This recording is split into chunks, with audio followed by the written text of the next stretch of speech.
استطاعت پہ لازم ہے، صاحب نصاب پہ لازم ہے۔ صاحب نصاب کسے کہتے ہیں؟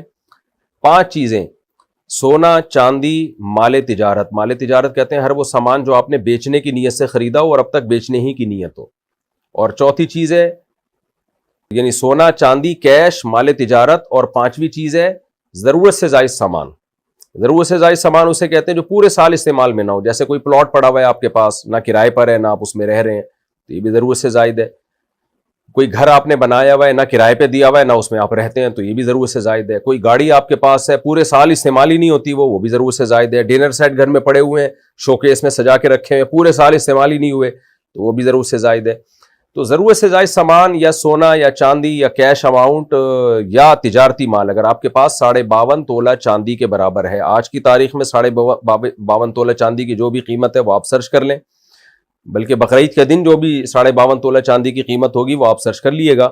تو جس کے پاس اتنا اماؤنٹ موجود ہو، اس اماؤنٹ میں سے وہ قرضے بھی نکالے، مائنس کرے، اور جو ضروری خرچے ہیں جیسے گھر کا راشن آئے گا وہ ضروری ہے، گیس بجلی کا بل یہ ضروری ہے، تو یہ ضروری خرچے مائنس کر کے اگر کسی کے پاس 52.5 تولہ چاندی کے برابر رقم بنتی ہے تو اس پر قربانی لازم ہے۔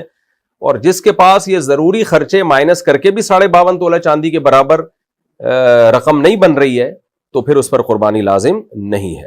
خواتین کے پاس عام طور پر چونکہ گولڈ ہوتا ہے اور کچھ نہ کچھ پیسے بھی ہوتے ہیں ان کے پاس، قرضہ نہیں ہے اگر، اور گھر کا راشن بھی خواتین نے نہیں ڈالنا ہوتا، وہ تو مردوں کی ذمہ داری ہے، تو گیس بجلی کا بل بھی مرد دے رہے ہوتے ہیں، تو اس لیے آج کے زمانے میں عام طور پہ خواتین پہ قربانی زیادہ لازم ہو رہی ہوتی ہے، مردوں پہ کم لازم ہو رہی ہوتی ہے، کیونکہ گولڈ ہوتا ہے خواتین کے پاس اور شریعت نے ان کے ذمے کوئی خرچے ڈالے نہیں ہیں، مردوں کے ذمے تو بہت سارے خرچے ہوتے ہیں۔ ایسی صورت میں خاتون پر بھی قربانی لازم ہوگی۔ ہاں، خاتون کی طرف سے ان کا شوہر قربانی کر سکتا ہے اجازت سے۔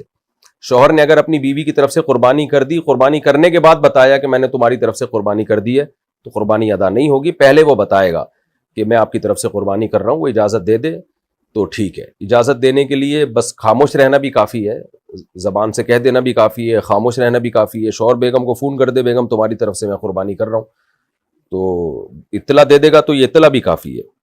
گھر کا سربراہ اگر قربانی کرے تو سب کی طرف سے ادا ہو جائے گی، یہ بھی مسئلہ اسلاف میں اختلافی رہا ہے۔